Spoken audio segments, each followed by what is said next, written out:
যতন খুইম খা নমস্কার সবাইকে। আজকে আমি বাংলাতে ভিডিও করছি, কারণ যারা নন ট্রাইবেল যারা আছে, যারা বাংলা কথা বুঝে, যারা সবাই বুঝে যাতে এর লাগে আজকে আমি বাংলাতে ভিডিও করছি।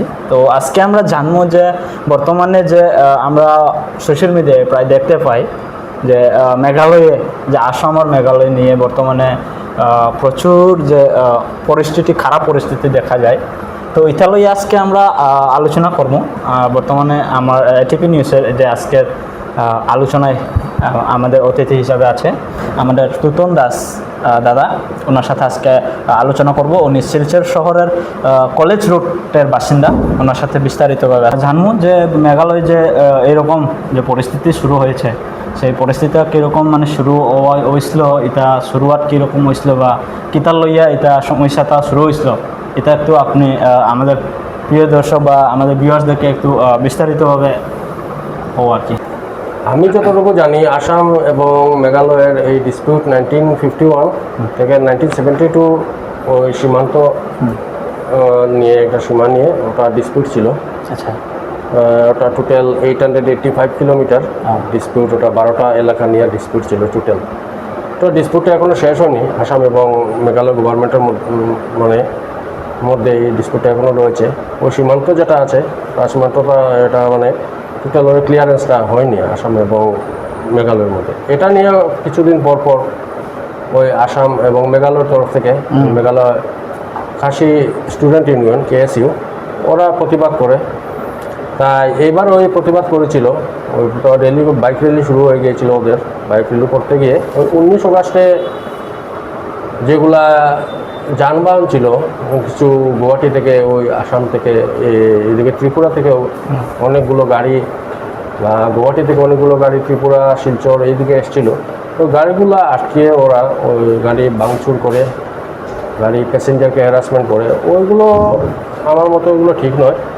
ওরা প্রোটেস্ট করছিল, ওই প্রোটেস্টটা শান্তিপূর্ণভাবে করতে পারতো। ওই প্রোটেস্টগুলোতে হিংসা করে ওই প্রোটেস্টটা একটু অন্য ধরনের হয়ে গেছে ঘটনাটা। তো আমার জানার মতো আজকে আসাম এবং মেঘালয়ের গভর্নমেন্টের মধ্যে আজকে একটা মিটিং সেট হয়েছে আজকের ডেটে। ওটা আমার সমাধান হবে গভর্নমেন্টের তরফ থেকে। ওটা আলাপ আলোচনা করে সুন্দরভাবে, আমি চাই ওটা সুন্দরভাবে যদি শেষ হয়ে যায় তাহলে ভালো। না হলে মেঘালয়ে অনেক প্রবলেম। দেখো, আসাম থেকে যেগুলো গাড়িগুলো সব কিছু আসাম থেকে আসে, ওই ত্রিপুরা থেকে অনেক গাড়িগুলো ওই মেঘালয়ে যায়। ওদের অনেক জিনিসপত্র ওই বাইরে থেকে আসাম হয়ে আসতে হয়, বা এইগুলো কমিউনিকেশন প্রবলেম হয়ে গেলে আসাম যদি এখন আসামে যদি এগুলো স্ট্রাইক বা এইগুলো করে, তাহলে মেঘালয়ে অনেক ফুডের ক্রাইসিস হয়ে যাবে, অনেক কিছু হয়ে যাবে। ফুড ক্রাইসিস হয়ে যাবে, পেট্রোলের ক্রাইসিস হয়ে যাবে, অনেক কিছু প্রবলেম হয়ে যাবে। তাহলে আমি মনে করেন এইগুলো নিয়ে এইভাবে করলে পরে ওদেরও প্রবলেম, আমাদেরও প্রবলেম, সব সব সব মিলেমিশে থাকতে হবে। এই প্রটেস্ট তো প্রটেস্টের জায়গায় প্রটেস্ট করা ভালো।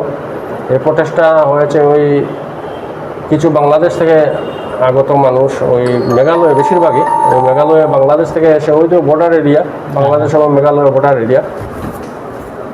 তাই ওই বাংলাদেশ এবং মেঘালয়ের বর্ডার যখন এক মানে কিনারে, তাহলে বাংলাদেশ থেকে অনেক মানুষ বাংলাদেশি ওই মেঘালয়ে এসে প্রবেশ করে নিচ্ছে। এটা নিয়ে ওরাও অনেক চিন্তিত, মেঘালয় গভর্নমেন্ট আগে থেকে। তো এটা আসামের, তো ওই আসামের ওই গাড়ি বা ওই যে যারা প্যাসেঞ্জার যাচ্ছে, সাধারণ মানুষ যাচ্ছে, ওদের তো কোনো দোষ নেই এতে।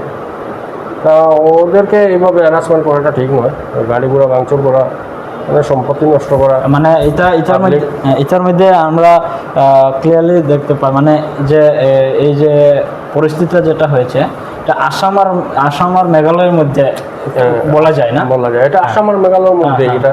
এটা অনেক আগের থেকে এটা চলছে।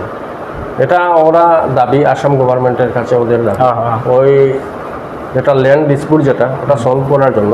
তো ওটা তো ওনার দাবি, ঠিক আছে, ওটা তো গভর্নমেন্ট মিলে করতে হবে। মেঘালয় গভর্নমেন্ট, আসাম গভর্নমেন্ট মিলে বসে ওটা শেষ করতে হবে। আচ্ছা, তাহলে ওই আজকে থেকে মিটিং হবে, হওয়ার পরে কি একটা ডিসিশন তো কিছু হবে ওই জিনিসটা শেষ করার জন্য, বা একটা দেখি আগে থেকেই হয়, তো শেষ হয়ে গেলেই ভালো।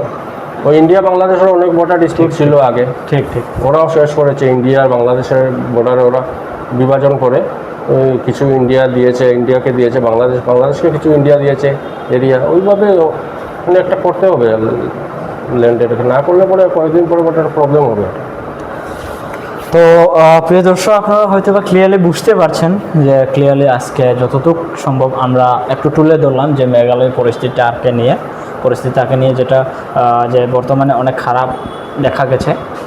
তো অনেক অনেক ধন্যবাদ দাদাকে আজকে টিপি নিউজ চ্যানেলে একটু ওনার সময় দেওয়ার জন্য অনেক অনেক ধন্যবাদ। Thank you so much.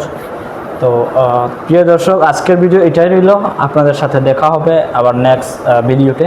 তো সবাইকে শুভ দিন, যতন সালগাম, সবাইকে নমস্কার।